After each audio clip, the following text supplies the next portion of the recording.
un héritage disparu, un fil énigmatique et des secrets cousus au plus profond du passé. Bienvenue sur Contes policiers, je suis votre hôte Alain. Dites-moi, d'où écoutez-vous? Vos réflexions enrichissent ce voyage. Commençons. Le soleil brillait avec une douce insistance sur le village de Tillingford, un endroit qui faisait rarement la une des journaux du comté, sauf si quelqu'un remportait un prix pour sa confiture de rhubarbe. Ce samedi de fin de printemps, cependant, était marqué par une impatience bien plus grande. Le concours annuel de fleurs à Tillingford Rise, la demeure du colonel à la retraite Everard Frobisher et de son épouse, Leonora, impeccablement soignée. Sous des treilles ornées de roses et des chapiteaux impeccablement dressés, des dames en lin pastel parlaient à voix basse de soucis et de fuchsia, tandis que les messieurs déambulaient entre les tables de sandwich, aux concombres et de cidre, maison, feignant de ne pas s'ennuyer. C'était un événement qui faisait ressortir tous les petits snobs du village, et personne n'était plus observateur de ces spectacles mondains que Miss Jane Marple, assise tranquillement sous un parasol, rayée au bord de la pelouse. Avec ses gants de dentelle et sa tasse à thé en porcelaine fine, elle donnait l'apparence d'une vieille dame délicate. Rares étaient ceux qui remarquaient le léger plissement de ses yeux chaque fois que quelqu'un disait quelque chose de particulièrement révélateur. Je dis toujours que pour juger le caractère d'une personne, il suffit de voir comment elle traite la postière du village, murmura Miss Marple à personne en particulier. À personne, sauf Miss Sylvia Eversham assise à côté d'elle sur le banc pliant et semblant surprise. « C'est curieux, non ?» dit Sylvia, en époussetant les miettes de biscuit de sa jupe.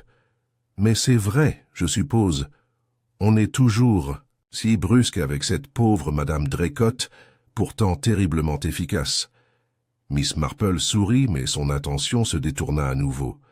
De l'autre côté de la pelouse, le colonel Frobisher serrait la main du révérend Colfax et présentait un nouveau venu. Il était grand, peut-être la fin de la trentaine, et ne portait pas la tenue de jardinage habituelle, mais un élégant costume 3 pièces gris ardoise. Ses chaussures brillaient. L'homme était trop bien habillé pour une fête de village. Il y avait chez lui quelque chose de raffiné qui ne lui allait pas. « C'est Monsieur Langstone », murmura Sylvia remarquant le regard de mademoiselle Marple. « Il vient de prendre possession du vieux cottage de Wetherby. Il travaille pour le gouvernement. Paraît-il, il travaille à l'étranger et a décrypté des codes pendant la guerre. Il est intelligent mais un peu raide. Il a quand même un adorable berger allemand, très calme et bien dressé. » Miss Marple hocha poliment la tête, mais ses yeux restèrent fixés sur l'homme. Il resta parfaitement immobile en écoutant, et l'inclinaison de sa tête suggérait qu'il était bien plus attentif que la plupart des gens dans un endroit comme Tillingford. À 15 heures précises, Leonora Frobisher tapota sa tasse de thé avec une cuillère en argent et annonça que le prix de la meilleure présentation de roses serait bientôt décerné, suivi du concours de gilets pour hommes, une tradition excentrique mais chère à la cœur, relancée l'année précédente. Les candidats devaient porter un gilet fait main ou brodé, généralement confectionné par leur épouse ou leur sœur, et la pièce la plus créative recevrait une bouteille de xérès et une truelle en métal argenté. Des rires éclatèrent lorsque M. Henry Lockett, l'épicier corpulent à la moustache pissenlit, défila sur la pelouse vêtu d'un gilet aux broderies voyantes représentant ce qui semblait être des choux. Quelques autres suivirent, certains sincères, d'autres purement comiques, puis vint M. Langstone. Son gilet était sobre, mais élégant. Un velours bleu marine profond, subtilement brodé de fils d'argent le long de l'ourlet. Contrairement aux autres, le sien n'était pas extravagant, mais raffiné. On l'imaginerait porté lors d'une réception d'ambassade à Istanbul ou à Prague. Une broderie plutôt soignée, observa doucement Miss Marple en haussant les sourcils. Mais cette broderie près de l'ourlet, je me demande. Le jugement s'est terminé peu après. Le gilet de M. Langstone a remporté le 2e prix. La fantaisie végétale d'Henry Lockett remportant la palme de la vivacité. Puis vinrent le service du thé, les billets de tombola et le lent exode des villageois, débordant de gâteaux et de satisfaction. Miss Marple resta un moment à sa place, observant le flux des mouvements. La façon dont M. Langston s'excusa discrètement avant le toast final, la façon dont le sourire de Leonora Frobisher s'est légèrement estompé lorsqu'on lui a posé des questions sur la nouvelle secrétaire du colonel. C'est cette nuit-là, bien après la tombée de la nuit, que le contentement du village fut brisé. La cloche du presbytère sonna violemment à 11h10. Le révérend Colfax, qui vivait seul et fermait rarement sa porte à clé, fut retrouvé le lendemain matin assis, raide comme un piquet, dans son fauteuil, une brochure à moitié lue dans une main et un verre de cognac intact posé sur la table à côté de lui. Sa mort aurait été considérée comme naturelle. Une crise cardiaque peut-être, n'eût été la présence d'un morceau de velours déchiré serré dans son autre main. Au matin, le village était en proie à de nombreuses spéculations.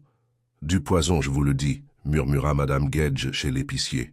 Il disait toujours que quelqu'un essaierait de le tuer à cause de son sermon sur l'ouverture du bureau de tabac le dimanche. « N'importe quoi », dit M. Lockett. « C'était ce nouveau Langston. Vous avez vu comme il a évité la tombola, comme s'il était en proie à la peste. » Madame Draycott intervint derrière le comptoir. C'est drôle comme les Londoniens sèment toujours le trouble, non? Mais tout le monde n'en était pas aussi certain. Miss Marple, de nouveau assise dans son salon, une pelote de laine bleue sur les genoux, revoyait les événements de la veille dans les moindres détails. Un gilet, un ourlet, un décrypteur, un vicaire silencieux, un indice de velours à la main.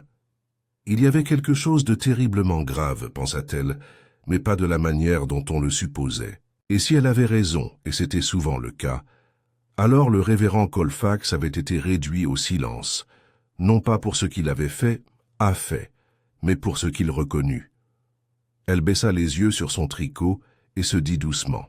Les gens pensent que les secrets sont enfouis profondément, mais j'ai découvert qu'ils sont plus souvent cousus dans les ourlets. Sur ce, elle posa ses aiguilles, sonna pour le thé, et prit note de rendre visite à Leonora Frobisher le lendemain matin.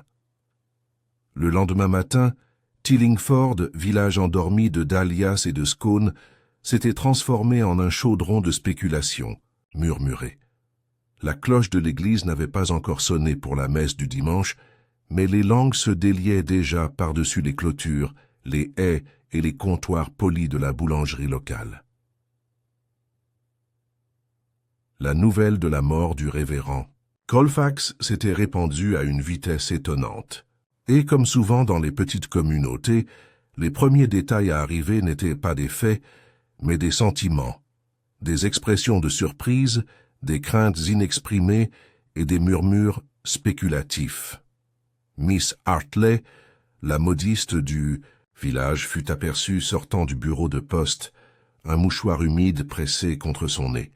« C'est horrible », dit-elle sans s'adresser à personne en particulier. « Tout simplement horrible. Mourir si soudainement comme ça, et avec une nature si douce en plus. » Aux Trois Blaireaux, l'auberge du coin, la conversation prit une tournure plus sombre. Ce type, Langstone, un ancien des services secrets ou quelque chose comme ça, non? Murmura Tom Briggs, le tenancier, en polissant un verre trouble. Il se promène comme s'il surveillait la maison. Et le révérend, eh bien, il était d'une stabilité exemplaire. Jamais un battement d'aile. Il tenait quelque chose quand ils l'ont trouvé, n'est-ce pas? Ajouta un autre. Un morceau de tissu bleu, a-t-on dit, déchiré net. Ce n'est pas du tissu, s'exclama M. Finch, qui livrait les journaux et aimait se vanter d'être un expert. C'est du velours, comme un gilet. Le silence accueillit cette déclaration. Puis, lentement, plusieurs regards se tournèrent vers un objet oublié accroché près de la cheminée du pub. Une photo de la fête champêtre, déjà encadrée et accrochée par l'ambitieuse épouse de Tom. Sur la photo, le groupe de concurrents, en gilet, se tenait raide, tasse de thé à la main. Et deuxième, en partant de la gauche, se tenait M. Langstone, reconnaissable au velours bleu marine profond de son manteau et à son subtil ourlet en fil d'argent. De l'autre côté du village, Miss Marple adopta une approche radicalement différente. Elle passa la matinée à entretenir son jardin, non pas parce qu'il en avait besoin, mais parce que, de cet angle, on pouvait voir précisément qui passait dans le chemin. Effectivement, à 9h30, Leonora Frobisher apparut, serrant un bouquet de lys, son chapeau légèrement de travers. Miss Marple se redressa de son rosier. « Bonjour, Madame Frobisher. Une matinée terriblement triste, assurément. » Leonora cligna des yeux comme si elle émergeait d'un brouillard. « Oui, oui, c'est affreux, Jane. Tout simplement affreux. Je me rends au presbytère pour présenter mes condoléances. J'ai du mal à y croire. C'est si soudain. » Miss Marple hocha la tête avec sympathie. J'appréciais beaucoup le révérend. Sous ses dehors doux, il avait un esprit raisonnable. Et sa mémoire des cantiques était impressionnante. Je me demande cependant s'il avait jamais été vraiment saint d'esprit. Leonora hésita. « Eh bien, je n'en sais rien. Mais c'était tellement inattendu. Le pauvre homme. On dit qu'il est mort tranquillement dans son fauteuil. » Le regard de Miss Marple, cependant, s'était subtilement posé sur le petit fil bleu accroché à la manche de Leonora. Un manteau de velours doit perdre énormément de poils par ce temps printanier. Auriez-vous eu l'occasion d'aider Monsieur Langstone à confectionner son costume hier? Leonora sursauta. Mon Dieu, non, enfin j'ai bien suggéré que la ceinture soit ajustée. Ses coutures étaient liées partout. Mais il ne m'a pas laissé toucher à ce truc. Il a dit qu'il s'en était occupé tout seul. Quel modernisme, songea Miss Marple à voix haute. C'est si rare de trouver des hommes doués pour la couture de nos jours. Leonora eut un léger sourire, dit quelque chose à propos des lys qui se fanaient et se dépêcha. À l'intérieur du presbytère, un agent de police se tenait sur le chemin de gravier aux côtés de l'inspecteur Craddock, dont l'expression habituellement agréable était aujourd'hui assombrie par la fatigue et une certaine irritation. La mort d'un ecclésiastique respecté, surtout sans ennemi connu, n'était pas le genre d'affaire qui se prêtait à une paperasserie soignée.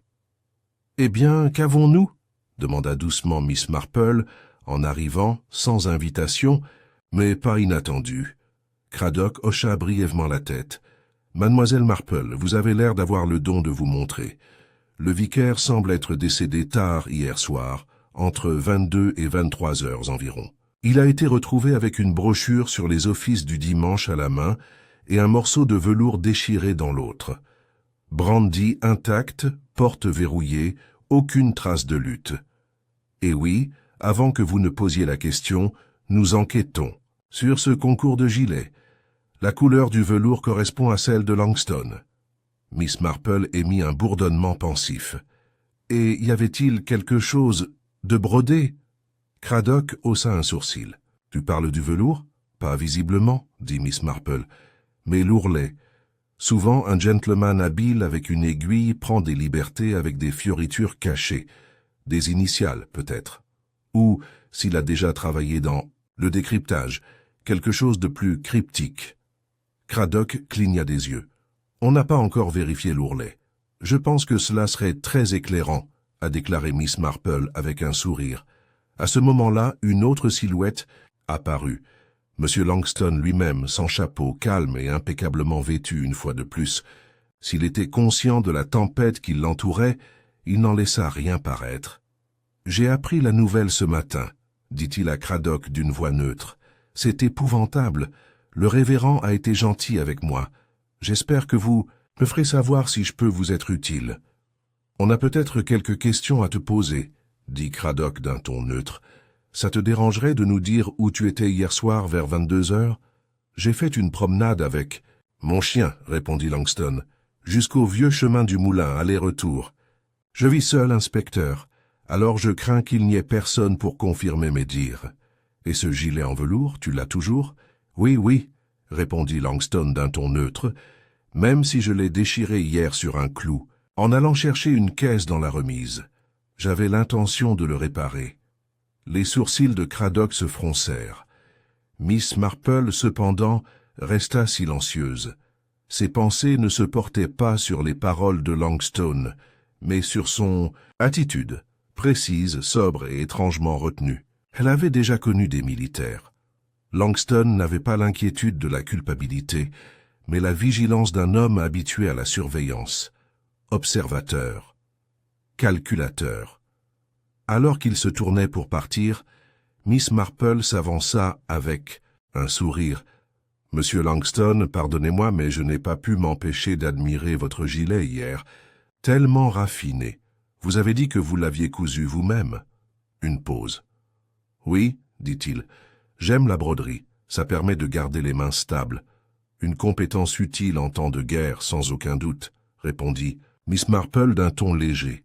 « Et en temps de paix aussi, si l'on doit transmettre des secrets sans se faire repérer. » Il n'y avait aucun changement dans son expression, mais le scintillement, à peine visible dans ses yeux, ne lui échappa pas.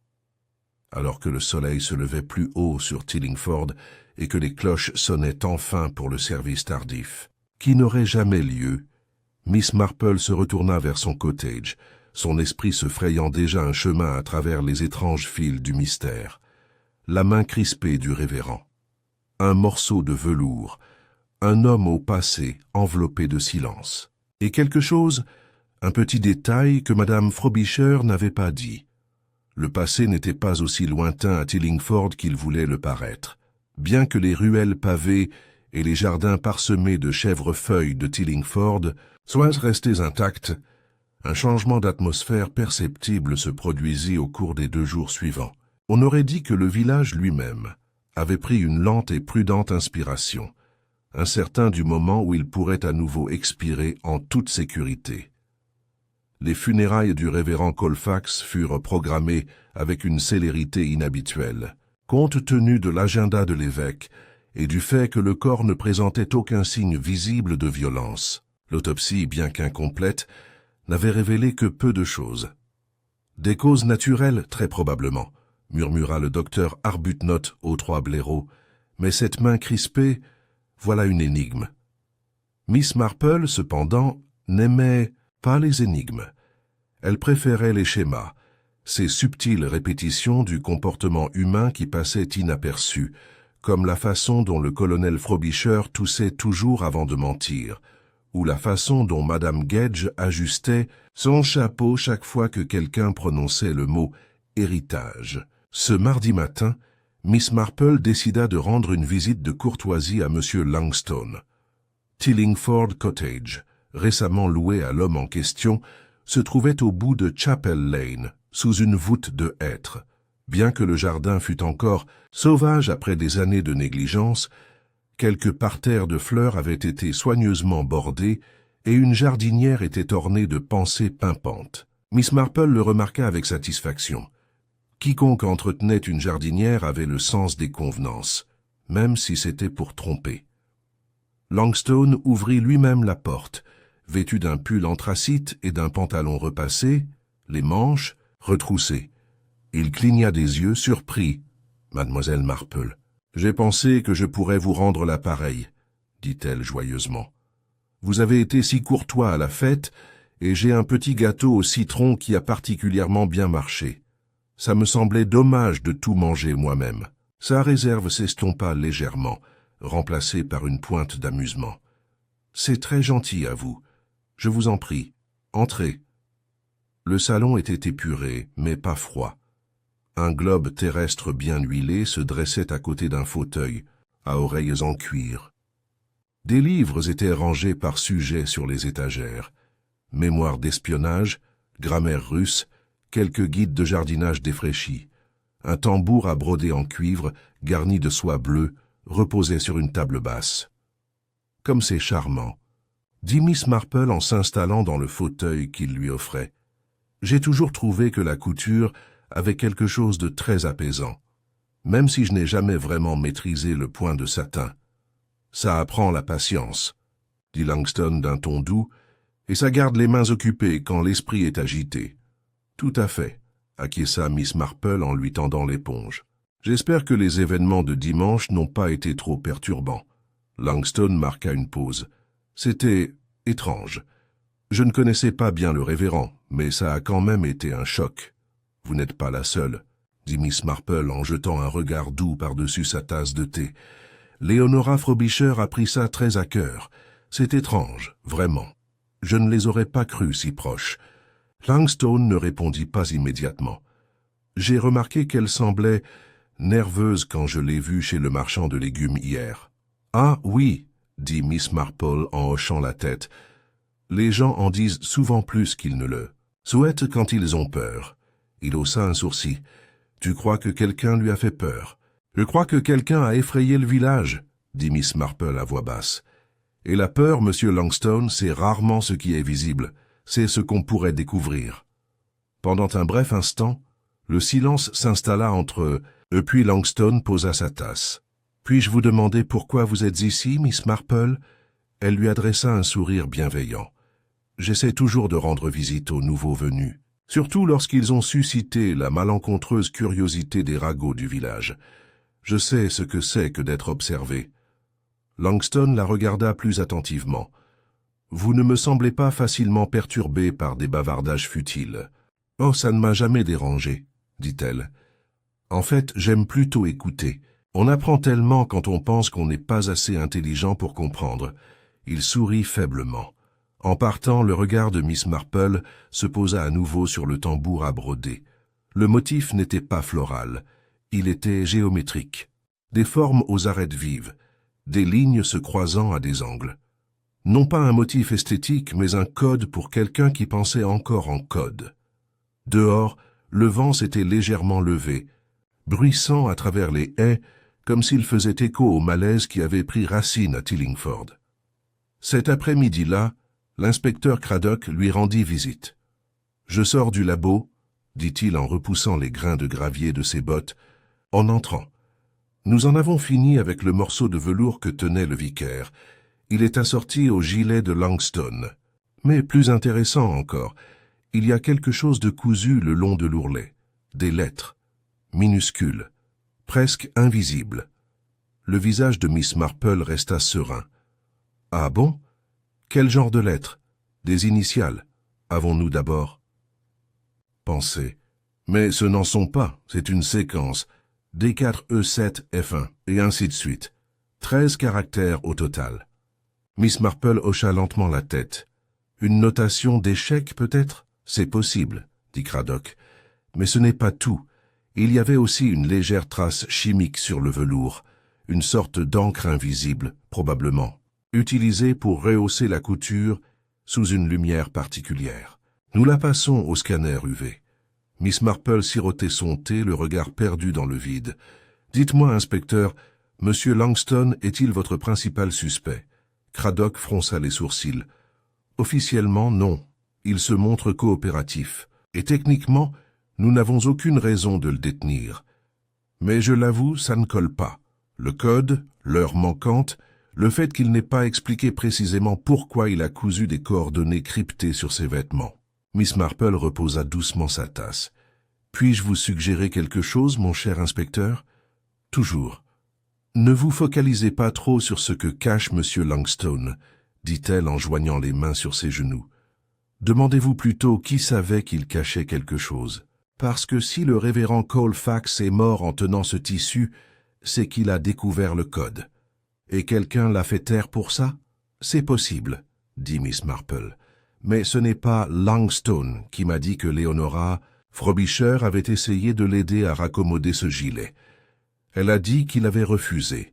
Mais cela, voyez-vous, ne fait que soulever d'autres questions. » Craddock le fixa. « Tu crois qu'elle a vu l'ourlet? »« Je crois qu'elle a vu quelque chose d'inattendu, » répondit Miss Marple. « Et je crois qu'elle en a parlé à quelqu'un, peut-être même au révérend.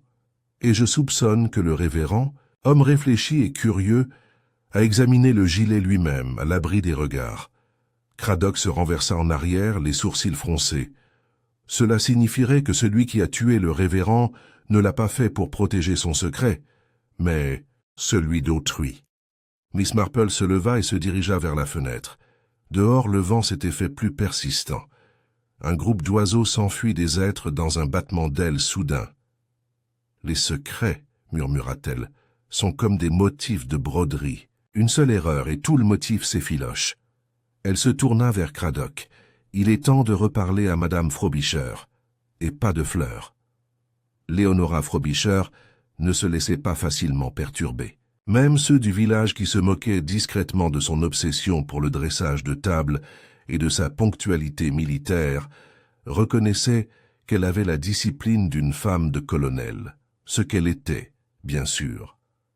Sa silhouette restait aussi svelte que sur son portrait de mariage, ses gants ne tombaient jamais, et ses cheveux argentés étaient coiffés avec une précision géométrique. Mais le matin où l'inspecteur Craddock et Miss Marple lui rendirent une seconde visite, un tremblement révélateur traversa son calme, pourtant impeccable.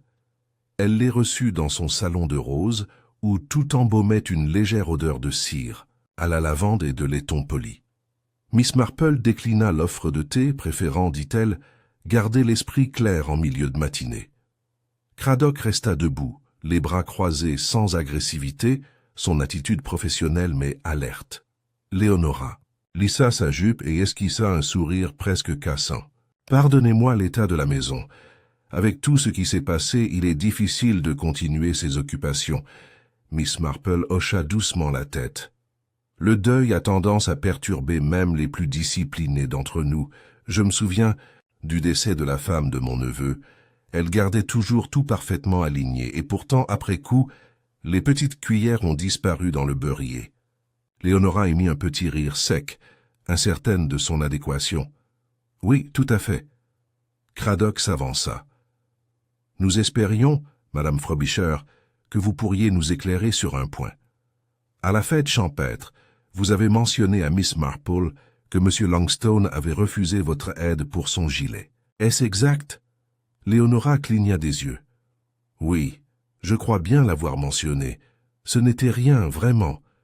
Vous sembliez savoir que c'était du velours, » dit doucement Miss Marple. « Un velours très particulier, n'est-ce pas? Très fin, difficile à broder proprement. » « Eh bien, oui, » admit Leonora. « Je l'avais remarqué à son arrivée. Ce n'était pas du velours à l'aiguille classique, plutôt comme celui qu'on voit sur les uniformes. Mais je ne l'ai vu que brièvement. Il hésitait à le montrer. « Mais tu as vu l'ourlet ?» demanda Craddock. Leonora hésita un instant. « Juste en passant. J'ai remarqué une petite couture quand il s'est retourné au soleil. Je l'ai remarqué, mais il a changé de sujet. Et le révérend ?» demanda Miss Marple. « Était-il au courant de votre conversation avec M. Longstone ?»« Je ne sais pas, je ne crois pas. Il était occupé à parler de livres de cantiques avec le colonel Frobisher, je crois. » Le regard de Miss Marple se porta vers le piano poli contre le mur du fond. Un recueil de cantiques y reposait, le dos fissuré et corné. Le révérend était un homme discret. Je me demande ce qui l'a bien poussé à inspecter les vêtements de quelqu'un. Les yeux de Leonora se plissèrent légèrement. « Tu crois qu'il a examiné le gilet ?» Miss Marple esquissa un mince sourire. « Il est mort en tenant un morceau, ma chère. Il devait bien avoir une raison. » Le silence s'étirait, tendu, comme un fil à broder. « Madame Frobisher, dit finalement Craddock, nous ne vous accusons de rien. Mais il est clair que vous en saviez plus que quiconque sur le vêtement de M. Longstone. Si vous avez partagé ce que vous avez vu avec le révérend, vous avez peut-être, involontairement, mis celui-ci en danger. » La bouche de Leonora se pinça. Elle se leva et se dirigea vers la fenêtre, leur tournant le dos. « Je ne savais pas ce que je voyais. J'ai vu des lettres, à peine, et j'ai supposé que c'était juste un truc de guerre. On brodait toutes sortes de choses. Pendant la guerre. Superstitions, codes, noms d'amis disparus. Et pourtant, dit doucement Miss Marple, vous le lui avez dit. » Leonora se retourna, la voix basse. « Oui, je l'ai fait. Plus tard dans la soirée, après le départ de la plupart des invités. Nous avions bu un petit verre de Porto. Il était curieux. À propos de Longstone, il avait toujours un œil discret pour repérer les bizarreries chez les gens. J'ai mentionné l'ourlet et il a dit qu'il pourrait peut-être y jeter un œil, comme il disait. Je n'y ai plus prêté attention. Jusqu'à ce que la cloche sonne. » Craddock échangea un regard avec Miss Marple. « Merci pour votre honnêteté, Madame Frobisher. En quittant la maison, Miss Marple s'arrêta devant le portail du jardin. « Elle cache quelque chose, » murmura-t-elle. Craddock jeta un coup d'œil en arrière. Elle nous en a dit plus que je ne l'espérais. Oui, mais pas tout. Elle est du genre à corriger la vérité avant même de s'entendre la dire. J'ai toujours pensé que c'est là le véritable test de caractère, ce qu'on ne dit pas. Ils se séparèrent là, Craddock se dirigeant vers la gare pour rédiger son rapport, tandis que mademoiselle Marple marchait lentement le long du sentier bordé de haies menant à la place du village. Là, à l'ombre tachetée des ormes, elle trouva mademoiselle Sylvia Eversham s'occupant d'un panier à couture sous le monument aux morts. « Quelle journée agréable pour raccommoder » dit Miss Marple en s'asseyant à côté d'elle. Sylvia leva les yeux et sourit. « Oh, je viens toujours ici quand j'ai besoin de calme. Mais avec tout ce qui se passe, je suppose que le calme est rare. » Miss Marple jeta un coup d'œil à la chaussette à moitié reprise dans la main de Sylvia. « Tu as un beau point, ma chère, meilleur que le mien ces derniers temps. Dis-moi, as-tu remarqué de près le gilet de M. Langston ?» Sylvia parut surprise. « À la fête. Seulement quand il a défilé devant le jury. C'était élégant, presque trop élégant. »« M.M.H. » acquiesça Miss Marple. « C'est ce qui m'est arrivé aussi. Voyez-vous, je me demande si le concours en lui-même était le but, ou si quelqu'un l'a utilisé comme prétexte pour exhiber ce gilet, très délibérément. » Sylvia fronça les sourcils. « Tu crois qu'il recherchait quelqu'un pour le remarquer? Je pense que quelqu'un nécessaire, quelqu'un d'autre le verra. Peut-être pas vous ou moi, mais quelqu'un comme le révérend Colfax. » Sylvia hésita. Il s'arrêta près du révérend, je m'en souviens. Ils échangèrent quelques mots. Le révérend avait l'air plutôt confus, si je me souviens bien. Miss Marple hocha la tête, ses pensées s'aiguisant. C'était peut-être le moment. Et si c'est le cas, M. Langston n'est peut-être pas le méchant.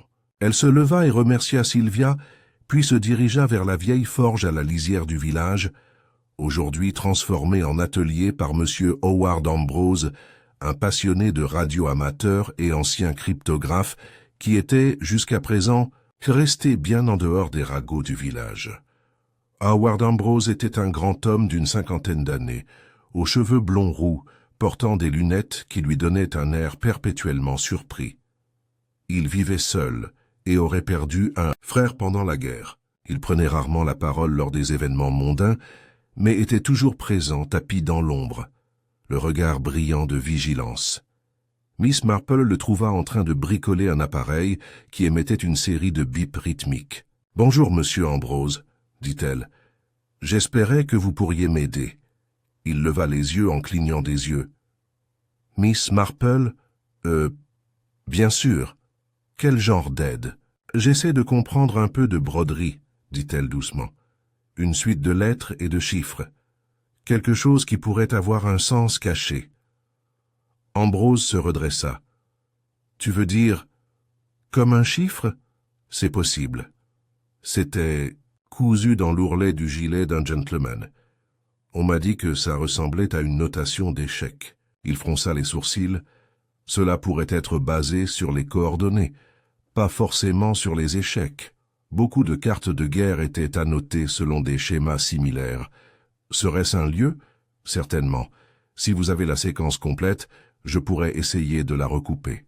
Miss Marple lui donna la séquence que l'inspecteur Craddock lui avait confiée plus tôt.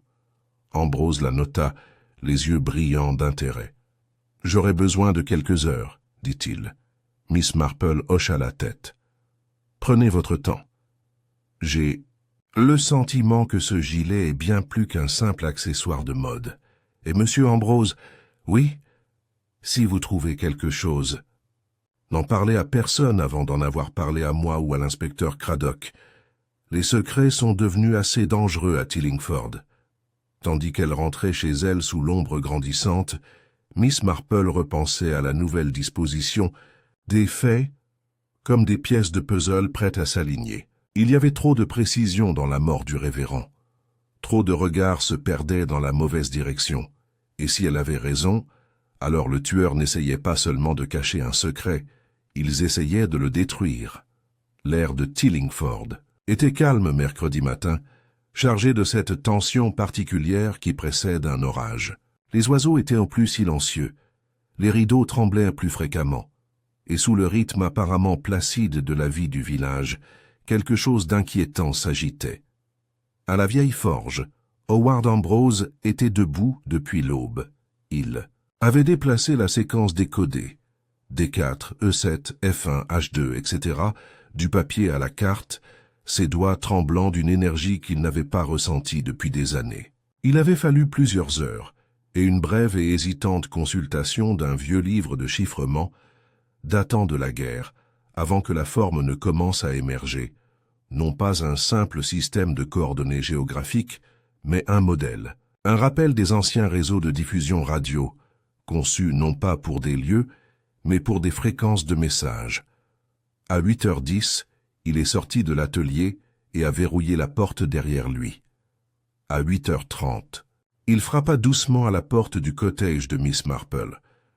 Elle répondit dans sa robe de chambre habituelle, des lunettes sur une chaîne autour du cou, et le salua avec l'air de quelqu'un qui l'attendait depuis exactement 14 minutes. « Entrez, monsieur Ambrose, » dit-elle joyeusement. « Je viens de sortir un gâteau aux graines qui accompagnerait parfaitement une explication matinale. » À l'intérieur, Ambrose s'installa dans le fauteuil en chintz près de l'âtre. « Ce n'est pas un code pour un lieu, » dit-il sans cérémonie. « C'est une clé de transmission. Une ancienne méthode de formation du SOE, utilisée pour apprendre aux agents à se connecter aux fréquences ondes courtes. Les séquences les guident à travers une grille, à mémoriser, ingénieux vraiment. » Miss Marple posa la théière et joignit les mains. Et cette grille, serait-elle quelque chose que seule une personne ayant suivi une formation préalable pourrait comprendre? Absolument. Et cela suggère deux choses. Soit M. Langstone l'a brodé comme souvenir personnel de ses années de service, soit il souhaitait qu'il soit vu et compris par quelqu'un qui partageait ses connaissances. Miss Marple hocha lentement la tête. Ou les deux. Ambrose s'avança, la voix basse. Il y a autre chose. Cette fréquence particulière correspond à un signal relais obsolète utilisé par les agents de terrain dans les Balkans. Ce n'est pas un souvenir aléatoire, c'est un écho très spécifique. Celui qui a conçu le code essayait de indiquer quelqu'un vers quelque chose, ou j'essaie de leur rappeler, murmura Miss Marple. Ambrose fronça les sourcils. Mais pourquoi maintenant? Qu'y a-t-il à Tillingford, qui est un lien avec tout ce travail d'ombre en temps de guerre? Miss Marple ne répondit pas directement. Elle se servit 2 tasses de thé et demanda « Savez-vous qui vivait à Wetherby Cottage avant que M. Langstone ne s'en empare ?» Il secoua la tête. « Une femme nommée Madame Agnès Brent, dit-elle. C'était une veuve de guerre, calme, sérieuse, toujours bien habillée, décédée l'hiver dernier d'une pneumonie. Pas d'enfant, pas de famille, à proprement parler. Mais elle avait un tiroir verrouillé dans son bureau que les notaires ne pouvaient pas ouvrir. Et elle avait laissé derrière elle plusieurs livres en allemand, tous abondamment annotés. Personne n'y prêtait attention. Mais moi, si. » Ambrose se rassit lentement. « Tu crois qu'elle était impliquée dans... » Miss Marple leva la main. « Je n'affirme jamais sans preuve. Mais il m'est venu à l'esprit qu'une femme discrète, avec une bibliothèque remplie de littérature allemande et une habitude d'envoyer des lettres timbrées à Berlin, dans les années 1950, n'était peut-être pas aussi ordinaire qu'elle le paraissait. Et maintenant son cottage est passé à un autre ancien agent des renseignements, dit Ambrose pensivement. C'est soit une coïncidence, soit quelqu'un retrace ses pas. Miss Marple inclina la tête. En effet, ils restèrent assis dans un silence pensif jusqu'à ce que Miss Marple se lève et prenne son sac à main. « Je pense qu'il est temps que je regarde attentivement ce gilet, » dit-elle, et pas seulement son ourlet.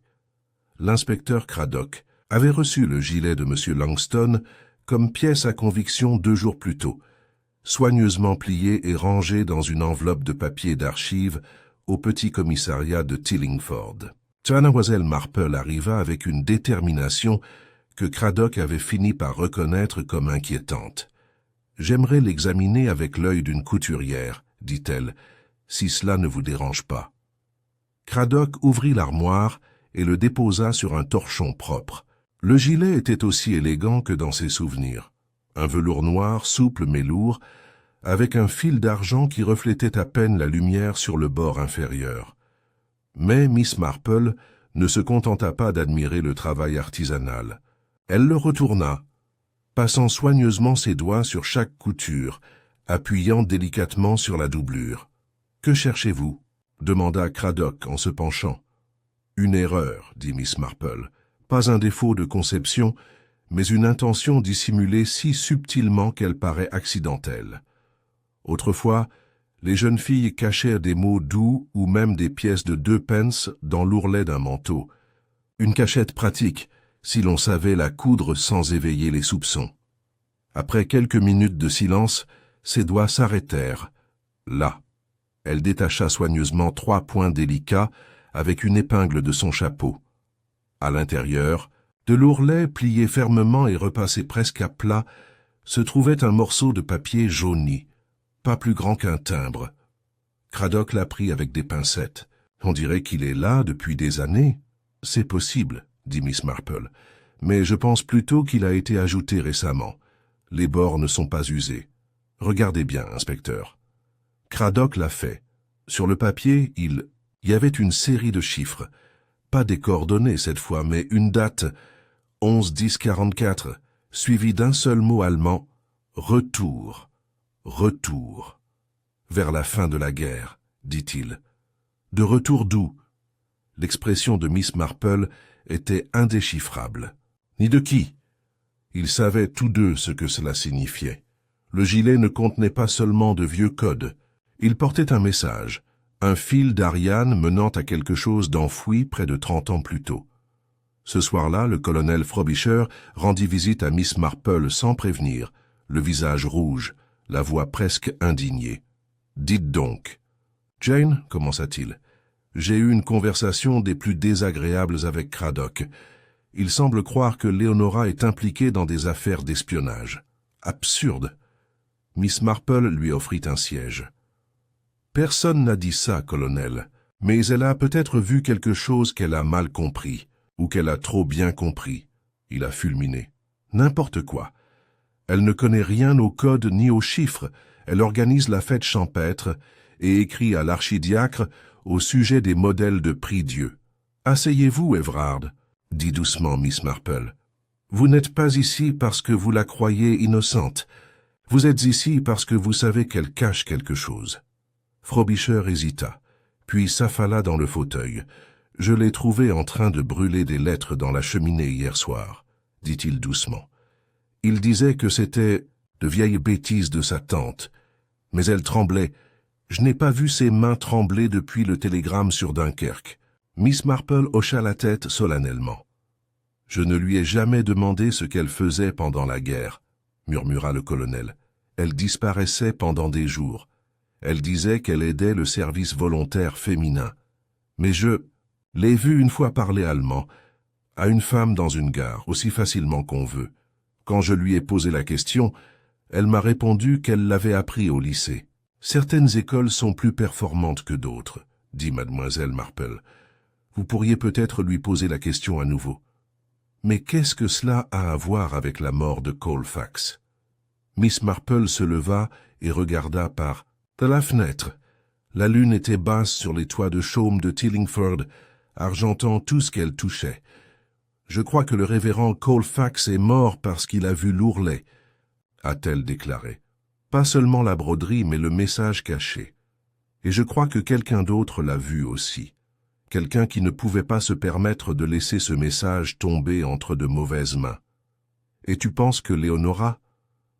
Je pense, dit Miss Marple d'une voix douce, qu'elle n'est pas la femme que vous imaginiez, colonel. Et quelqu'un dans ce village s'efforce de préserver cette image. Le lendemain matin, le ciel était d'étain terni et une brise balançait des pétales. Sur les ruelles du village, tels des murmures oubliés. Une énergie particulière flottait dans l'air, chargée, pleine d'attente, comme si Tillingford elle-même retenait son souffle. À 10 heures précises, Miss Marple arriva à Tillingford, prise son sac à tricot en bandoulière, la démarche calme mais déterminée. Elle fut accueillie par Perkins, la femme de chambre, qui cligna des yeux nerveusement en la voyant. « Madame Frobisher ne reçoit pas de visiteurs ce matin », dit la jeune fille en tordant son tablier. Le sourire de Miss Marple était doux, mais inébranlable. « Oh, je pense qu'elle fera une exception pour moi. Veuillez lui dire que je suis ici pour une question de discrétion absolue et de mémoire. » Perkins hésita puis disparut dans le couloir. Quelques instants plus tard, elle revint avec un hochement de tête réticent. « Elle est au salon, mademoiselle. » Léonora Frobisher était assise à son bureau, un stylo plume posé sur une lettre à moitié terminée. Elle ne se leva pas à l'entrée de Miss Marple, mais ses doigts tressaillirent légèrement à la vue de son invitée. « Jane, » dit-elle froidement, « à quoi me vaut ce plaisir ?» Miss Marple posa son sac et s'assit en face d'elle. « Je suis venu parler du passé, Léonora. Pas seulement celui dont on se souvient, mais celui qu'on garde dans les tiroirs du bas, pliés en deux. » Le regard de Léonora se durcit. « Si c'est encore à propos du gilet, ce n'est pas seulement une question de gilet, » dit doucement Miss Marple. « C'est une question de mots, Rucker, retour, et d'une date qui a du sens pour quelqu'un, peut-être pour vous. » Il y eut alors un silence tendu et cassant, rompu seulement par le tic-tac de l'horloge en bronze dorée sur la cheminée. Léonora détourna le regard. « Je ne sais pas ce que tu crois avoir trouvé. Vous parliez couramment allemand à la gare de Marylebone en 1944, interrompit doucement Miss Marple, à une femme qui portait un foulard rouge et un portefeuille en cuir noir. Cette femme s'appelait Agnès Brent. » La main de Léonora tremblait sur le bureau. « On m'a dit que vous aviez suivi un cursus scolaire, mais je soupçonne que votre allemand ne vous vient pas de précepteur suisse, mais d'une formation en cryptographie. Et je pense que votre mari ne posait jamais de questions, car comme beaucoup d'hommes bien, il supposait que vos secrets appartenaient à quelqu'un d'autre. » Léonora se leva brusquement et se dirigea vers la fenêtre. Sa voix, lorsqu'elle parla, était plus basse qu'auparavant. On faisait des choses, on portait des messages, on mémorisait des noms pour les oublier à nouveau. Agnès et moi avons travaillé sur le même couloir pendant 2 ans.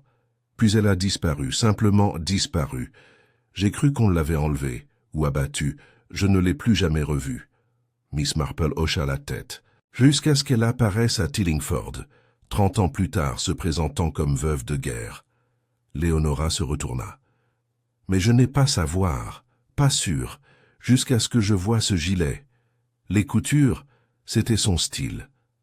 Elle signait toujours ses broderies avec des motifs secrets. Cette séquence était la sienne, un message laissé à quelqu'un. Peut-être pour vous, dit Miss Marple à voix basse, ou pour quelqu'un qui l'a suivi. Léonora s'enfonça lentement dans le fauteuil. J'en ai parlé au révérend Colfax parce que j'avais peur. Pas de M. Langston, mais de ce que cela pourrait signifier si Agnès revenait dans le jeu. Elle était brillante, mais imprudente. Elle s'était fait des ennemis, nous en avions tous les deux. Et qu'a dit le révérend? Il a dit qu'il jetterait un coup d'œil au gilet, discrètement. Il avait accès à la salle, il présidait la fête. Je ne m'attendais pas à... Sa voix s'étrangla. Il était gentil, il n'aurait pas appelé la police. Mais quelqu'un a dû savoir qu'il avait vu le code. Miss Marple hocha lentement la tête. Et maintenant Agnès est partie. Langstone est surveillé. Et quelqu'un d'autre s'occupe de tout. Elle se leva. Tu dois dire à l'inspecteur tout ce que tu m'as dit, Léonora, avant que quelqu'un d'autre ne décide que tu en sais trop. En quittant Tillingford Rise, Miss Marple s'arrêta sous la tonnelle de rosiers, contemplant les fleurs pâles et ridées. Tant de beauté, et pourtant chaque pétale commençait à se faner, à se recroqueviller sur lui-même. C'était aussi le propre des secrets. Il se décomposait en silence. À la gare, Cradock écoutait avec tristesse Miss Marple raconter la confession de Léonora. « J'aurais dû m'en douter », murmura-t-il en se passant la main dans les cheveux. « Les archives d'après-guerre sur Agnès Brent sont incomplètes. Mais maintenant que nous savons qu'elle et Leonora faisaient partie du même réseau, on comprend pourquoi Langston a choisi ce cottage en particulier. Il ne l'a pas choisi, corrigea Miss Marple. Il a été envoyé. Craddock leva les yeux. Quelqu'un l'a envoyé récupérer ce code, peut-être pour découvrir ce qu'Agnès Brent avait laissé derrière. Elle, mais il était trop tard. Le révérend l'a trouvé le premier, et puis, quelqu'un est intervenu. Craddock fronça les sourcils. « Tu penses que Langston est dangereux ?»« Je pense que c'est un professionnel, » dit Miss Marple, ce qui n'est pas la même chose. Il joue prudemment, attendant de voir qui d'autre reconnaîtra le schéma. Craddock jeta un coup d'œil à ses notes. « Nous ne savons toujours pas quel était le message pour... » Miss Marple se leva. « Peut-être pas, mais nous savons une chose. Quelqu'un a tué pour cacher la vérité. Et un autre pourrait bien être le suivant. » L'événement suivant à Tillingford n'était pas une fête ou des funérailles, mais une arrestation inattendue et pour beaucoup inexplicable. Howard Ambrose a été placé en garde à vue tard dans la soirée. C'était Perkins, la servante, de Tillingford Rise, qui le vit se disputer avec Leonora dans le jardin juste avant le crépuscule. Sa voix s'était élevée, tremblante, entre panique et rage. « Tu aurais dû brûler ça !» avait-il crié. « Tu n'as aucune idée de ce que tu as réveillé. » Lorsque Craddock et ses hommes arrivèrent, Ambrose était pâle et en sueur. Dans sa poche, ils trouvèrent le mot jauni avec le mot retour, celui que Miss Marple et Craddock avaient découvert dans le gilet, maintenant manquant de l'étagère des preuves de la station. « Je voulais seulement la protéger », a-t-il répondu lorsqu'on l'a interrogé. Elle n'avait aucune idée de ce qu'elle apportait au village. S'ils l'avaient atteinte, s'ils avaient su qu'elle détenait le message, il, avait demandé Craddock, mais Ambrose refusa d'en dire plus. Plus tard dans la soirée, Miss Marple était assise près de sa fenêtre, les rideaux tirés à moitié, le cottage baigné d'une douce lumière. Elle ne tricotait pas, elle réfléchissait. Howard Ambrose n'était pas le meurtrier, elle en était certaine. Mais il savait quelque chose, il avait servi aux côtés d'hommes comme Langston, peut-être même en face de lui, et il avait reconnu la signature sur la couture, non seulement comme un code, mais comme un avertissement, une relique de guerre exhumée en temps de paix. Mais si Howard n'avait pas tué le révérend Colfax, alors qui l'avait? Et plus important encore, que cherchait-il encore? Elle sirota son thé tiède et regarda le village, où le vent avait recommencé à se lever, chuchotant à travers les haies. L'indice final, pensait-elle, n'avait pas encore été trouvé, mais s'était serré. Le lendemain matin, la pluie s'abattit sur Tillingford, non pas la douce bruine sinueuse familière aux villages anglais, mais un épais rideau de brume persistant qui étouffait les pas et brouillait les contours des maisons de pierre et des haies. Les cheminées projetaient de pâles volutes de fumée dans la grisaille, et les rues du village se vidèrent tôt, à l'exception de quelques imperméables filant entre les boutiques. Miss Marple se tenait à sa fenêtre, un châle sur les épaules, et un mince carnet ouvert sur la table à côté d'elle. Elle avait dressé une liste, non pas de noms, mais de silences. Qui n'avait pas réagi comme prévu? Qui en avait trop dit, avec trop de douceur? L'arrestation d'Howard Ambrose avait plongé le village dans un silence circonspect. Certains étaient discrètement soulagés. Il y avait toujours eu quelque chose d'un peu désactivé à propos du grand homme aux lunettes à monture métallique. D'autres murmuraient qu'il ne s'était jamais vraiment intégré, et n'était-il pas étrange qu'il vienne toujours poser des questions quand quelque chose n'allait pas? Pourtant, pour Miss Marple, quelque chose dans son désespoir de la veille avait sonné avec sincérité. Sa peur n'était pas de la culpabilité, mais de l'effroi. La peur d'un homme qui voit s'allonger les ombres d'un passé qu'il croyait enfoui. Elle venait juste de poser sa tasse de thé quand on frappa à la porte. C'était l'inspecteur Craddock, son manteau trempé, l'expression tirée. « Il y a eu un autre incident, » dit-il sans préambule, « au cottage Brent. » Le cœur de Miss Marple se serra légèrement. « Monsieur Langstone ?» Craddock secoua la tête. « Il a disparu. » Ils arrivèrent à Wetherby Cottage, juste au moment où l'agent terminait sa tournée autour de la maison. La porte d'entrée était entr'ouverte, mais ne présentait aucun signe d'effraction. À l'intérieur, l'endroit était intact. Aucune trace de lutte, aucun meuble cassé ni aucun objet renversé. En revanche, Langston était introuvable. Sa valise a disparu, rapporta l'agent. Et le chien aussi. On dirait qu'il est parti tôt. Personne ne l'a vu à la gare, mais avec ce temps, il aurait pu prendre l'ancienne route des diligences. Craddock traversa lentement le petit salon, son regard s'attardant sur le fauteuil près de la cheminée. Un échiquier était posé à côté en pleine partie. Adversaire inconnu. Miss Marple s'enfonça plus profondément. Le bureau était bien rangé, presque trop. Pas de tiroirs encombrés, pas de papier volant. Tout était soigneusement rangé. Était-ce son écriture? Demanda-t-elle, en prenant une carte postale sur le bureau. Craddock y jeta un coup d'œil. Aucune idée. C'est arrivé hier, je l'ai fait vérifier. La carte représentait une vue de la cathédrale de Cologne. Au verso, en lettres anguleuses et fermes, figurait l'inscription suivante: « Tu as laissé quelque chose derrière. Toi, ce n'est pas terminé. Aucune signature. » Miss Marple le posa doucement. Il savait que quelqu'un approchait. Ce n'est pas une fuite, c'est une retraite. Tactique. Il ne se cache pas, il tourne en rond. Craddock expira. Eh bien, il va être difficile à trouver maintenant. Ils traversèrent le reste de la maison en silence jusqu'à atteindre les marches de la cave. L'air se rafraîchit à mesure qu'ils descendaient, les murs de pierre glissant de condensation. En bas, une odeur de moisi flottait sur les caisses et les toiles d'araignée.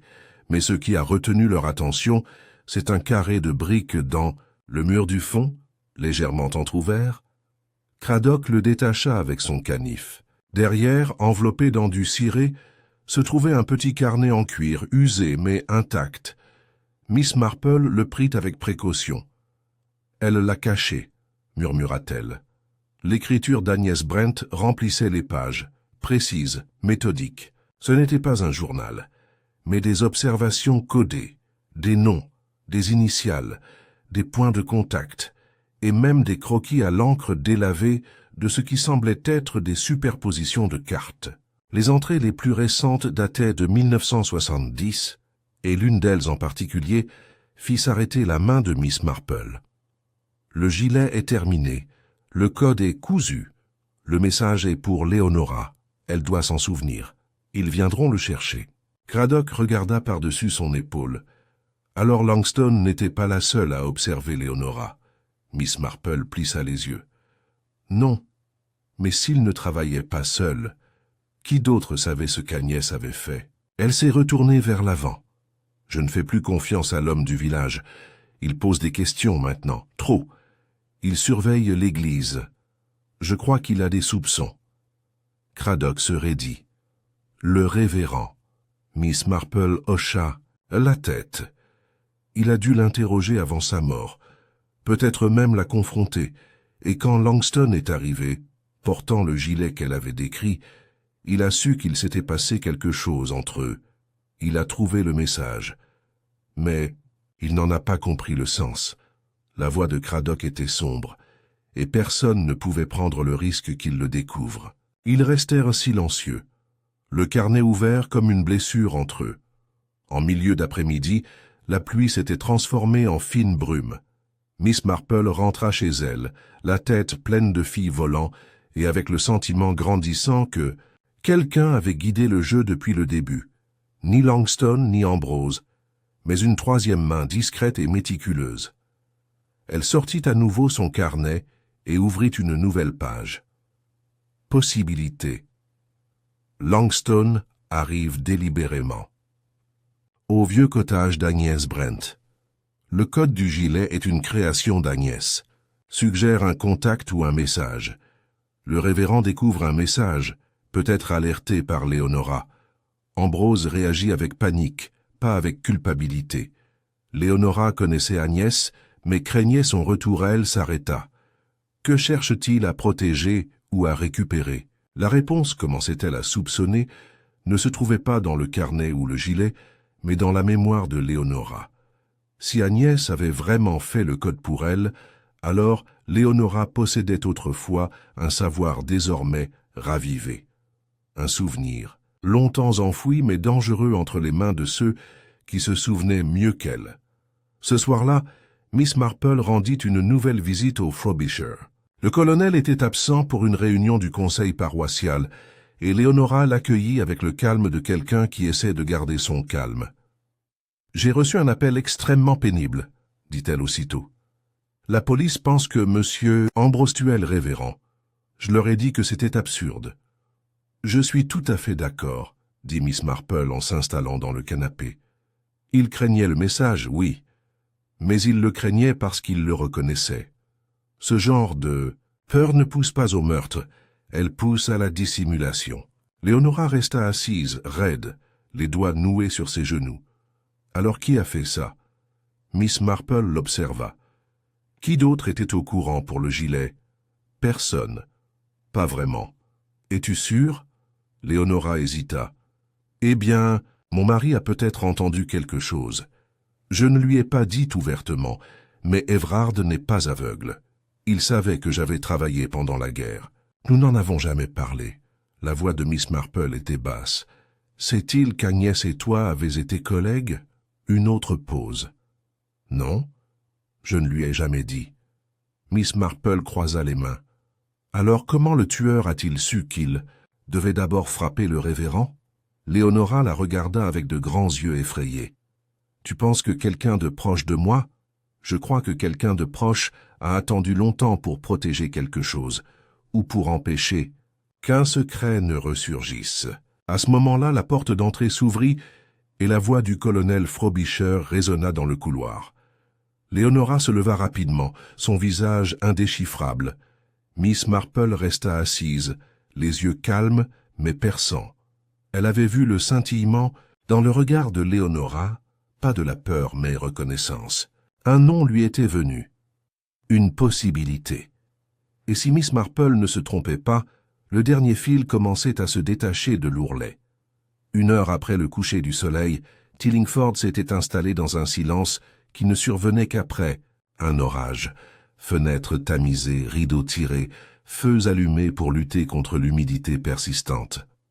Pourtant, à Rose Cottage, Miss Marple veillait sous la lueur jaune d'une unique lampe, son tricot intact à côté d'elle.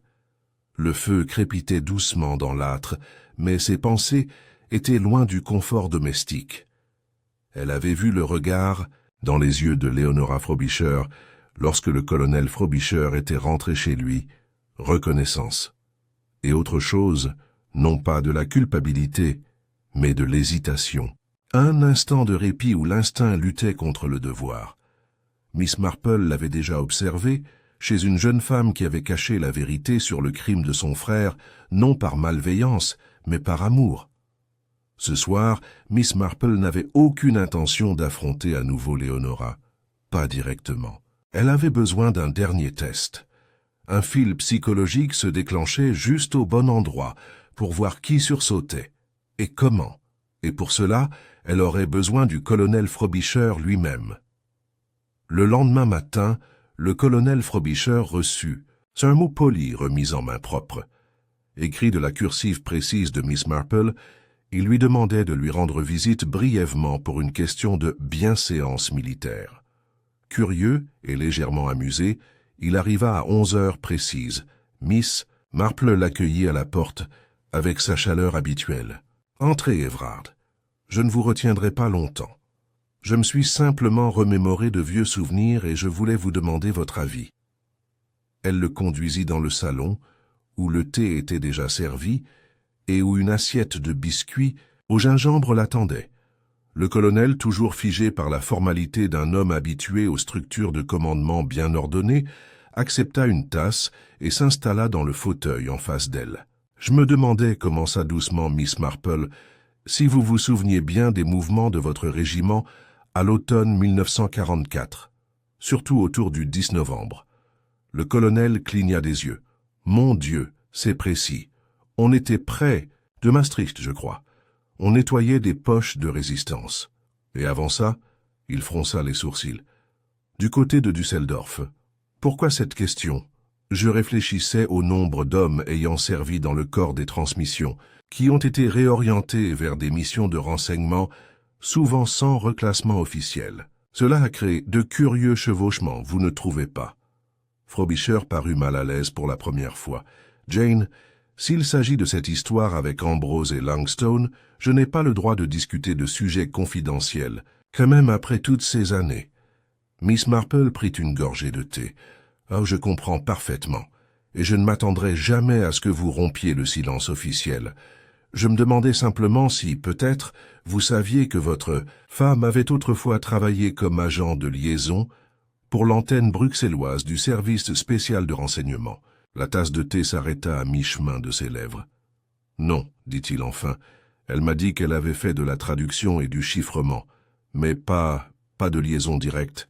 Elle n'a jamais été en poste à l'étranger. » Miss Marple lui lança un regard sérieux. « En es-tu sûr ?» Le colonel posa sa tasse, la bouche serrée. « Si elle l'était, elle ne l'a jamais dit.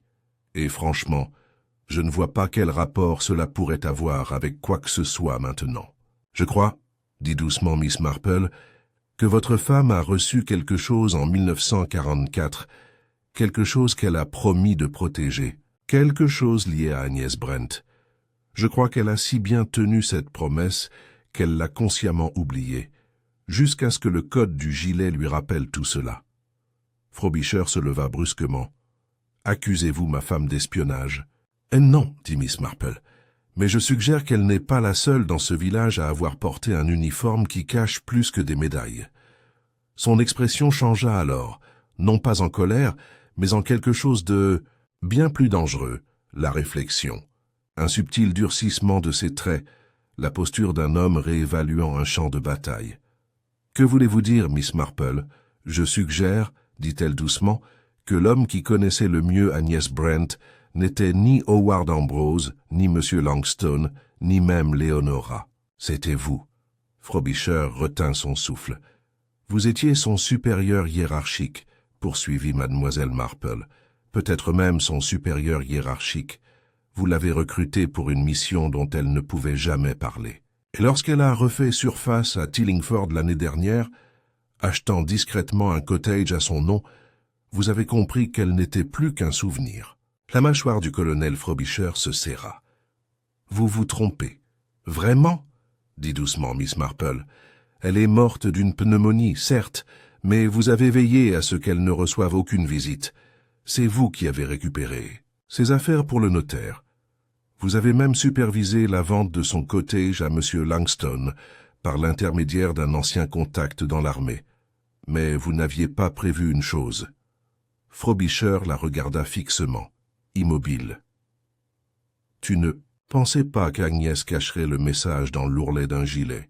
Tu ne pensais pas que Léonora s'en souviendrait.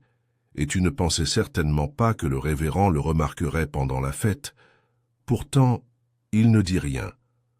Le révérend était un homme discret, poursuivit Miss Marple d'une voix calme. Mais il remarquait des choses. Peut-être vous a-t-il parlé des coutures. Peut-être vous a-t-il même demandé, par simple curiosité, la signification des symboles. » Elle croisa son regard. « Et c'est à ce moment-là que tu as compris qu'il pourrait déchiffrer le message, qu'il pourrait trouver le carnet caché dans la cave d'Agnès, que tout ce que tu avais passé 3 décennies à terre pourrait être révélé. Vous n'avez aucune preuve, dit-il, mais ces mots sonnaient creux. Non, répondit Miss Marple. Juste un modèle, un homme qui a insisté pour organiser le programme de la fête, qui a assigné à Langstone un créneau juste à côté de celui du révérend. Qui avait accès au presbytère ce soir-là? Qui savait sans l'ombre d'un doute où se trouverait le gilet? Les mains du colonel Frobisher étaient immobiles, mais ses yeux trahissaient la tempête intérieure. « C'était mon agent, dit-il finalement. Ma meilleure, mais elle est devenue instable. Après la guerre, elle ne pouvait plus lâcher prise. Elle prenait des notes, communiquait avec d'anciens contacts. Je l'avais prévenue. Quand elle est arrivée ici, je lui ai dit de laisser tomber. Mais Agnès ne pouvait jamais lâcher un message une fois lancé. « Et Léonora ?» demanda doucement Miss Marple. Il eut un rire amer. Léonora n'a jamais su. Pas tout. Elle se souvenait de fragments, de phrases. Je les croyais endormies, jusqu'à ce que Langston apparaisse vêtu que gilet. Alors vous avez tué le révérend. Ça n'aurait pas dû se passer comme ça, dit-il doucement. Je voulais juste récupérer le tissu, brûler l'ourlet, couper la trace. Mais il m'a surpris. Il l'avait déjà défait. Il a dit quelque chose, cité une partie du message. Il voulait me montrer ce qu'il avait trouvé. Et vous l'avez fait taire.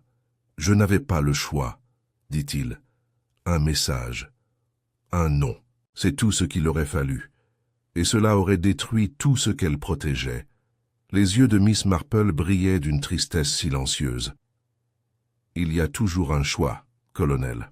Plus tard dans l'après-midi, l'inspecteur Craddock a procédé lui-même à l'arrestation. Léonora Frobisher resta pâle et silencieuse, tandis que son mari était conduit hors de Tillingford Rise, vêtu d'un imperméable et de menottes. Elle ne pleura pas. Elle ne protesta pas. Mais tandis que Miss Marple se tenait à ses côtés, la femme plus âgée posa doucement une main gantée sur son bras.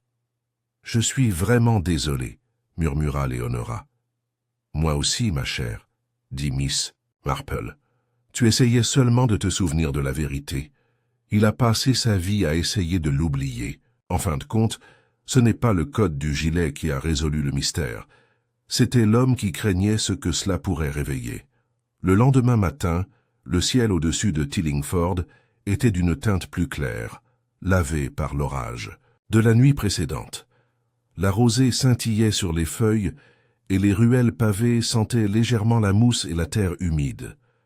Le village s'agitait prudemment, comme incertain s'il s'était réveillé dans la paix ou le scandale. Le colonel Frobisher avait passé la nuit en cellule de détention provisoire au commissariat du comté. La nouvelle de son arrestation n'était pas encore parvenue à la paroisse dans tous ses détails, mais les rumeurs s'élevaient comme de la fumée dans toutes les cheminées. La plupart des villageois, encore sous le choc, restaient incrédules. Le colonel, l'incarnation même de l'honneur britannique, impossible. Seule Miss Marple, assise ce matin-là dans son salon, sa broderie intacte sur ses genoux, sentit un sentiment silencieux et inévitable de clôture commencer à se former. La vérité, avait-elle toujours cru, n'était jamais théâtrale. Elle s'insinuait comme du lierre, patiemment, avec persistance, et une fois découverte, elle avait le don de révéler non seulement quoi était produit, mais pourquoi. Et maintenant, il était temps que cette vérité soit dite. L'inspecteur Craddock arriva juste après 10 heures, l'air calme mais fatigué. « J'ai organisé un rassemblement pour tout le monde au presbytère, » dit-il. « Léonora incluse. Langston est de retour. On est passé le chercher à la gare routière sud tard hier soir. Aucune résistance, aucune esquive. Il a dit qu'il espérait que nous aurions envie de parler. » Miss Marple hocha la tête. Il ne se cachait jamais. Il attendait juste de voir si le jeu en valait encore la peine. Ils se dirigèrent ensemble vers le presbytère, le brouillard d'incertitude commençant à se dissiper. Dans le salon, des chaises avaient été disposées en demi-cercle. Madame Draycott et Sylvia Eversham se tenaient près de la cheminée, chuchotant derrière leurs mains gantées. Léonora était assise au bord d'un fauteuil bas, le visage pâle mais ferme. M. Langston se tenait près de la fenêtre, les bras croisés, l'air impénétrable. Craddock s'éclaircit la gorge. « Merci à tous d'être venus si vite. Je sais que ces derniers jours ont été déstabilisants, mais je crois qu'il est temps de clarifier ce qui s'est réellement passé. » Miss Marple s'avança, joignant les mains devant elle. « Le meurtre du révérend Colfax, » commença-t-elle, n'était pas un acte de violence soudaine ni commis par un fou ou un rival jaloux. C'était le résultat d'un message, un code, enfoui dans un vêtement et dans la mémoire. Elle regarda Langston. « Vous êtes arrivé à Tillingford non pas par hasard, mais par mission. Envoyé par quelqu'un, peut-être officieusement, pour enquêter sur l'héritage laissé par Agnès Brent. » Langston inclina la tête. « Exact. Elle était connue de mon service sous plusieurs noms. son lieu de résidence après la guerre. Elle était inconnue jusqu'à ce qu'une anomalie dans les archives, l'acquisition du cottage ici, signale un possible agent infiltré vivant sous un statut civil présumé. J'ai été envoyé pour déterminer si elle avait laissé des informations sensibles. Vous avez trouvé le gilet, continua Miss Marple. Ou plutôt, vous s'affichez cela, sachant que quelqu'un pourrait réagir. Le regard de Langstone vacilla. Je ne savais pas exactement qui c'était, mais le code dans l'ourlet était un signal très ancien, destiné à être reconnu par une personne spécifique. Miss Marple se tourna vers Leonora. Et cette personne, c'était toi. Leonora hocha lentement la tête, les yeux fixés sur le foyer. Je n'ai pas compris au début, mais cette expression, c'était une qu'Agnès et moi utilisions il y a longtemps, un signal pour se ressaisir, pour se souvenir. Je n'ai compris la date que plus tard. C'était la date d'une opération ratée à Düsseldorf, a ajouté Langstone. Une opération qui impliquait au moins 3 agents du bureau de Londres. L'un d'eux a disparu. Un autre a été présumé mort. Agnès a survécu. Le 3e n'a jamais été identifié. Les mains de Leonora tremblaient. Je n'étais pas l'agent. J'ai transmis le message. Je n'ai même jamais vu la planque. Seule Agnès connaissait tous les détails. J'étais censé oublier, effacer, comme on disait. J'ai épousé Évrard 1 mois plus tard. Miss Marple hocha la tête. Mais la mémoire est une chose étrange. Elle laisse des traces, dans les réactions, dans les phrases, dans l'instinct. Et quand on revoyait le code, on s'en souvenait. Craddock s'avança. Mais le révérend Colfax a également remarqué le code. Il était observateur, dit Miss Marple, non pas parce qu'il connaissait le travail des services secrets, mais parce qu'il savait broder. L'ourlet a attiré son regard. Il a regardé de plus près. Il a posé des questions. Elle regarda Langstone. « Tu ne l'as pas tué ?»« Non, » répondit Langstone. « Je l'observais. Mais je ne l'ai jamais vu prendre le tissu. Quand je suis revenu à la tente, il était déjà parti, et l'ourlet était déchiré. » Miss Marple se tourna vers les autres. Celui qui l'a tué, c'était le colonel Frobisher. Un murmure parcourut la pièce. La voix de Leonora était à peine audible. Il ne m'a rien dit, même pas après. Il n'avait jamais eu l'intention de tuer le révérend, dit doucement Miss Marple, seulement pour récupérer le tissu. Mais le révérend l'a surpris. Il a reconnu le code. Peut-être même l'a-t-il cité à voix haute. Cela lui a suffi. Craddock prit ensuite la parole.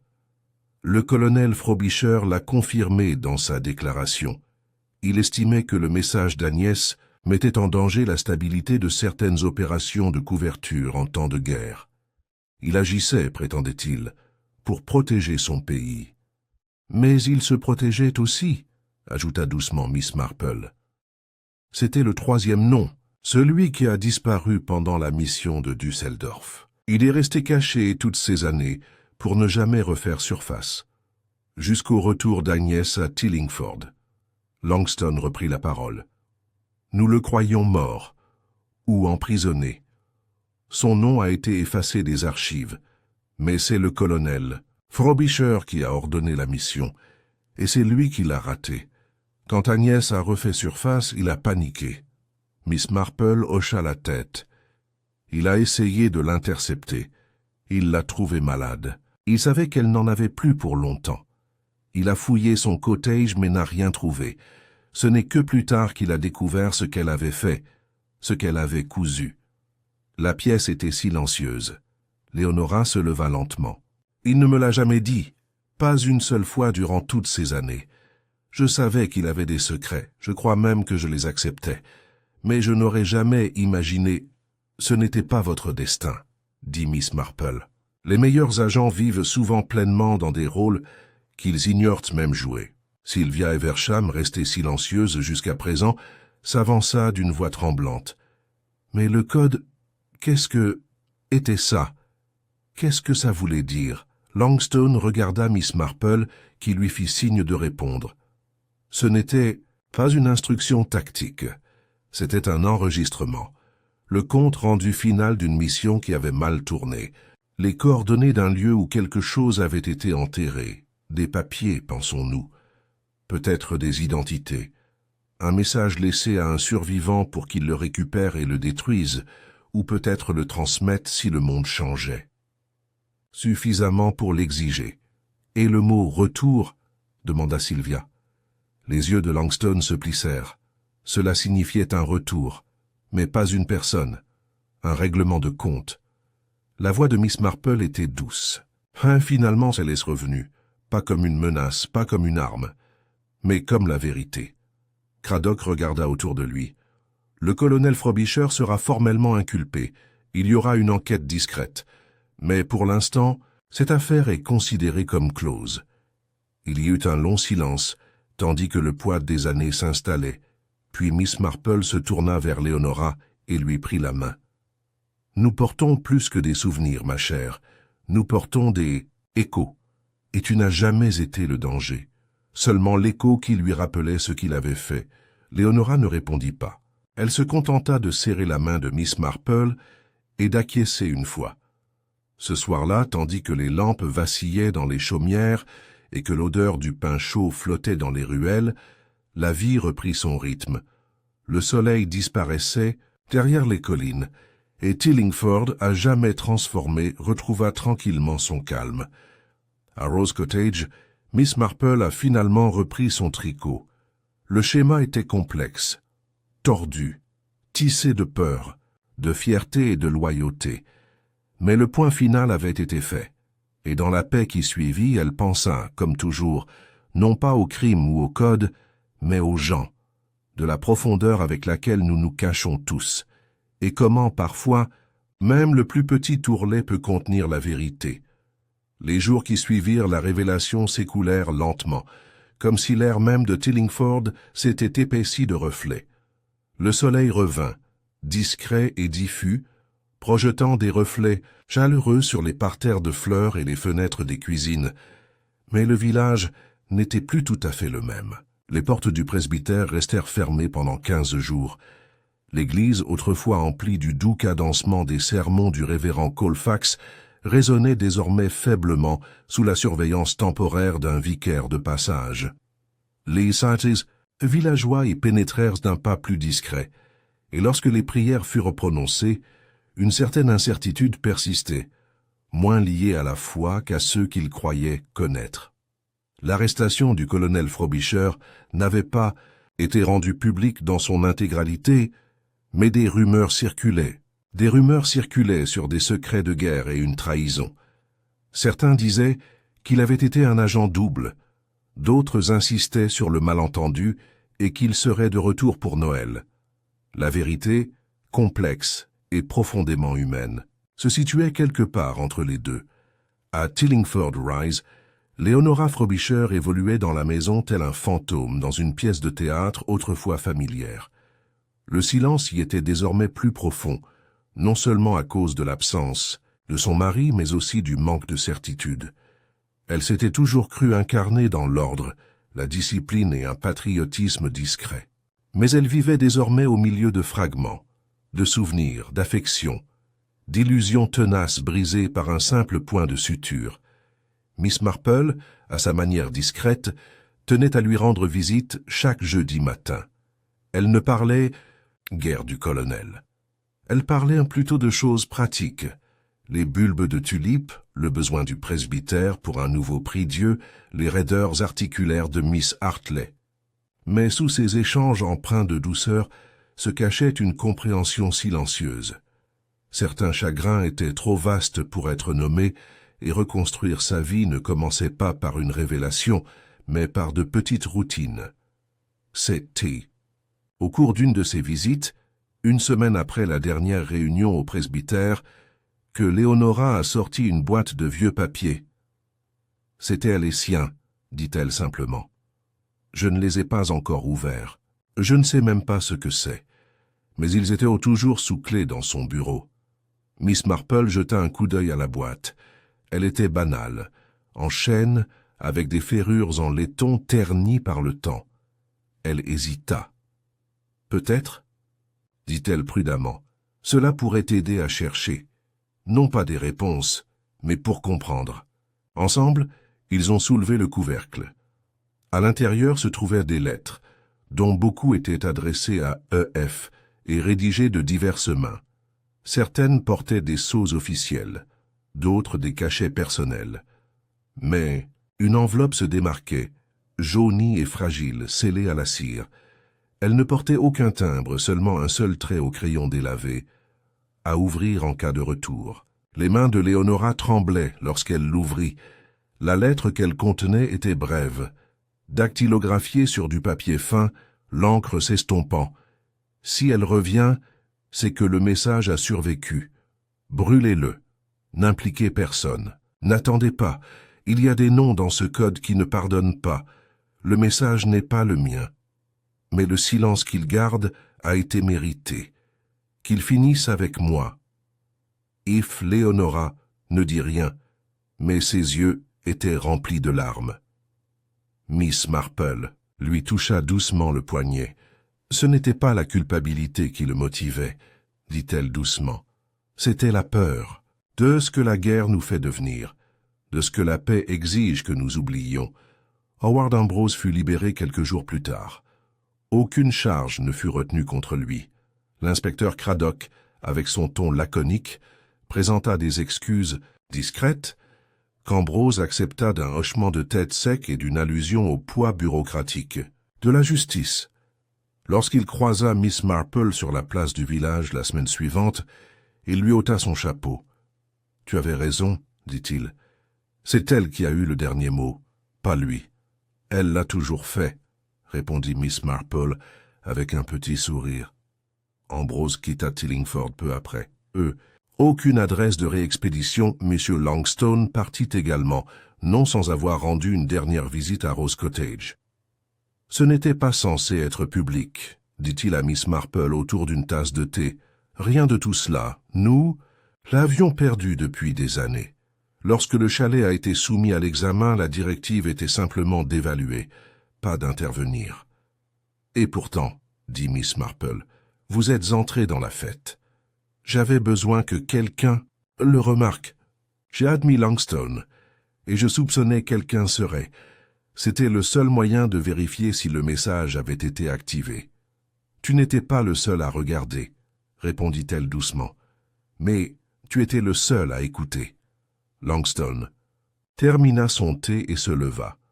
Je doute que nous nous revoyions, Miss Marple, mais si c'est le cas, eh bien j'essaierai de ne pas porter de velours. J'espère que la prochaine fois ce sera un simple tweed, a-t-elle déclaré, et dans des circonstances plus amicales. Ils échangèrent un bref signe de tête compréhensif, puis il disparut.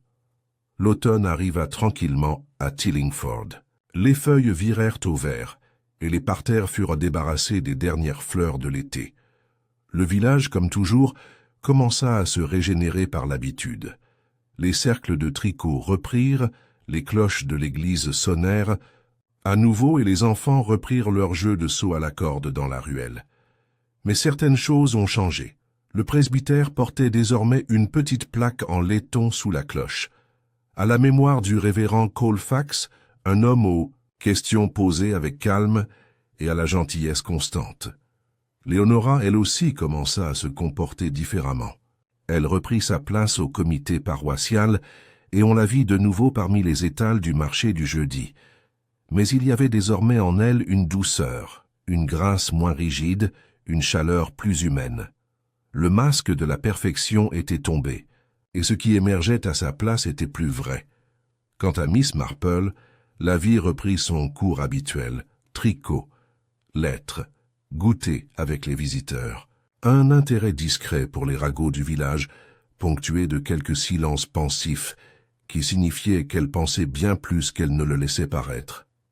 C'est au cours d'un de ces silences, alors qu'elle était assise dans son jardin et regardait la brise passer à travers la haie, qu'elle est revenue au gilet dans son esprit, un simple vêtement. Vestige usé d'une époque que beaucoup préféraient oublier. Et pourtant, dans son ourlet, un secret attendait, obstiné, silencieux, sans ciller, d'être découvert. Miss Marple avait toujours cru que rien ne disparaissait vraiment. Ni la trahison, ni l'amour, ni la culpabilité. Tout revenait avec. Le temps, parfois doucement, parfois brutalement, mais toujours avec un but. C'était la nature humaine. Et elle, plus que quiconque, avait appris à lire son schéma. Alors que l'horloge de la place du village sonnait 3 heures, elle se leva, plia son châle sur ses épaules et entra pour mettre la bouilloire en marche. Le jardin était à nouveau calme, mais le monde, elle le savait, n'a jamais existé.